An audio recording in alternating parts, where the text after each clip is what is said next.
What's good? How everybody doing? So I want to tell y'all about this dream I had, and I hope I don't bore y'all, because you know I don't want to bore nobody with my dream. You know what I mean? But at the same time, if you listen to it and you pay attention until the end, I want you to see how God speaks to some people. You know, because He spoke to me through this dream.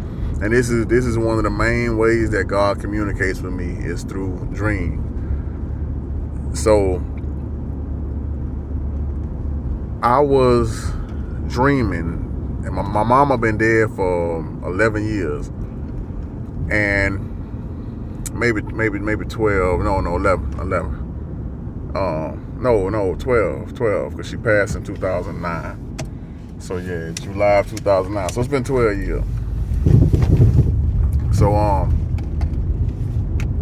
I was dreaming that me and her was together, and that she was and to be honest with you, I didn't even think about this part until now. But in the dream, she was elderly, so she probably would be like the age she would be like right now. Like right now, she would be like 70, 75 or 74.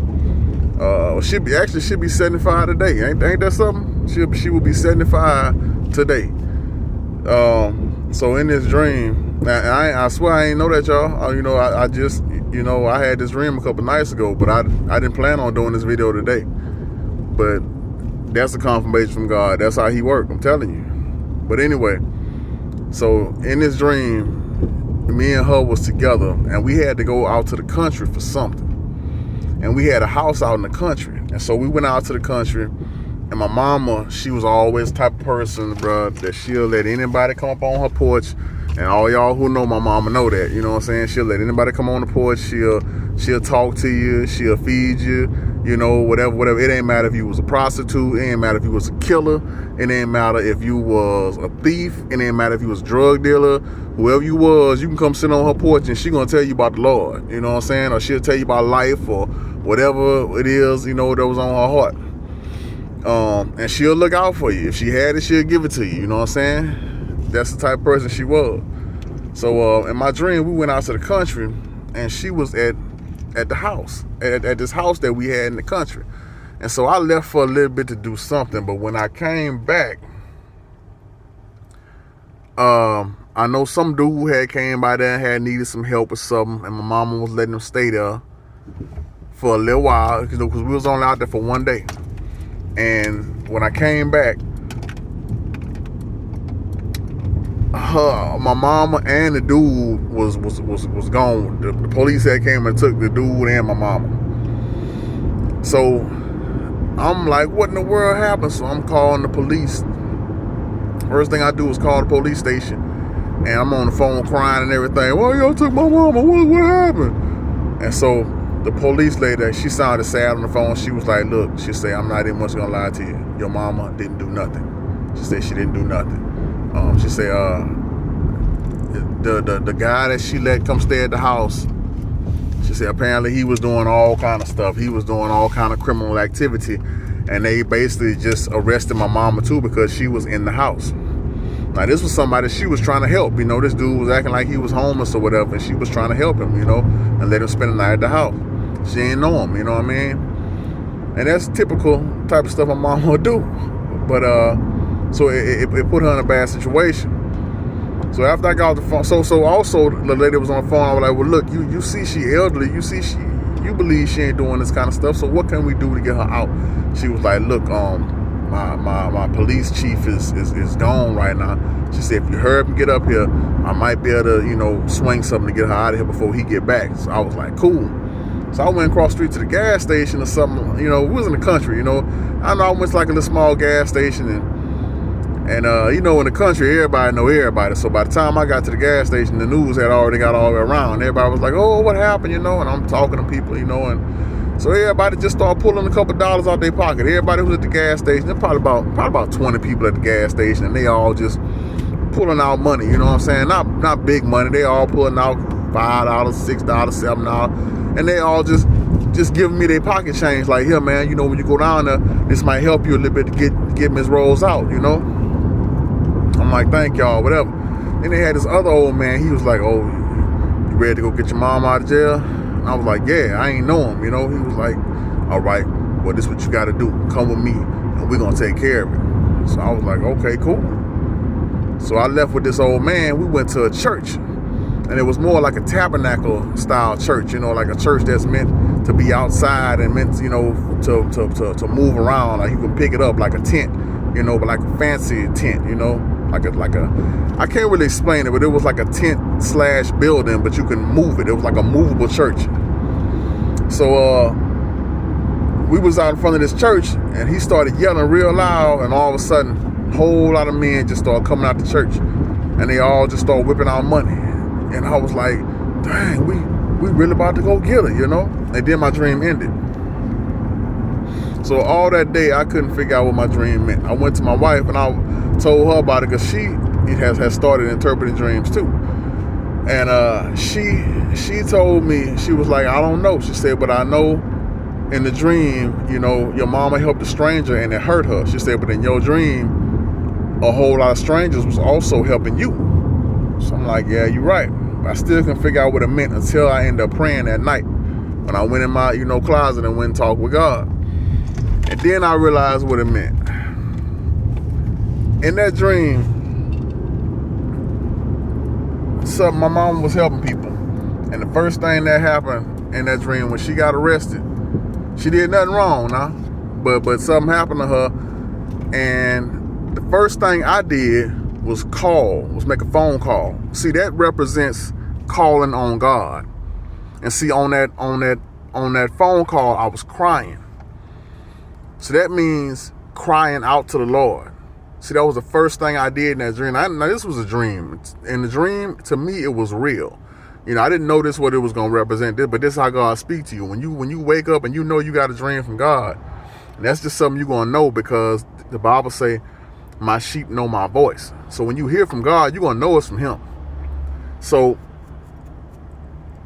I knew the dream was from him, but when I sat down and tried to analyze and start figuring out what it meant, I couldn't until I started praying about it. And then God started showing me what it meant. It just came to me that what he was trying to say in that dream was, when we're on our spiritual walk, when we're walking with Christ, when we're walking this life, when you walk this path, there are going to be times when you stumble. There are going to be times when something goes wrong, or when you face trials, or when you face tribulations, when something comes against you. And this may happen based on a mistake that you make. It can happen because the devil is attacking you. It could happen because the Lord is allowing you to be tested. It could happen simply because God wants you to go through something to make you stronger. Or it could happen because God putting you through something because he know when you come out, you're going to glorify him. It could happen for a number of reasons. But as you walk in this walk, there may come a time when you fall or when you face trouble. Now, when you face trouble, the first thing you need to do is call on the Lord. Now, when you call on the Lord, if you believe, and I'm not saying you got to believe in exactly what you believe God's going to do. You got to believe on him. All you got to do is believe and know that God will and that God can. If you call on the Lord first and you believe, and if you trying to live your life right by God, it could even be at that moment you decide, I'm finna try to live my life right by God at that moment when you call on him. If your conscience is clear and you call on the Lord and you believe, at that moment, as soon as you call on him, help is on the way. As soon as you call on him, help is on the way. Now, help may not come. See, in that dream, so many people started helping me. Help may not come as soon as you want it to come. Help may not come in the way that you want it to come. Help may not come, the help you receive may not be when you receive your help, you might not even recognize it's your help. But you have to believe that as soon as you call on him, help is on the way. Let me give you an example. First, let me say this here. Psalms 121 lets us know that our help comes from him. There's also a verse in the Bible that says, weeping may endure for the night, but joy comes in the morning. Joy is coming. So, I'm going to give you a quick example, then I'm going to close. You may call on the Lord about something. You may not be able to pay your house note. And you may call on the Lord and you believe and you trying to do right by God. And then you mess around and lose your house. See, God may allow you to lose your house to put you in a better place. Or God may allow you to put you to lose your house to put you somewhere where you can afford. You may end up in a smaller house. You may not be where you end up is somewhere better, but you may be but you will be where God feels is better for you. So faith has a lot to do with it. You have to know that whatever you're going through, God has you. And trust in him, and believe me, y'all, trust me, when you believe help is on the way, that will make things feel a little better on the inside. Because think about it like this. If you ordering takeout, if you ordering pizza and you looking at that app and they say, okay, they cooking it right now, they putting it in the oven, they boxing it up. When you see that part where it say the driver is on the way, you're going to feel a little better because you know, okay, it's on its way now. That's all I'm saying. When you believe that help is on the way, it can ease your mind. It can ease your mind and help you get through that. But no. And when I say no, I mean believe and know that as soon as you call on God, help is on the way. Help is on the way. It may not come when you want it to come. It may not come how you expect it to come. But believe that God is sending your help. And believe that he's working it out, and it's going to happen when it's supposed to happen. It's going to happen how it's supposed to happen. But know that God has you, and know that help is on the way. That's all I got, man. Love y'all. Be blessed. Be watchful.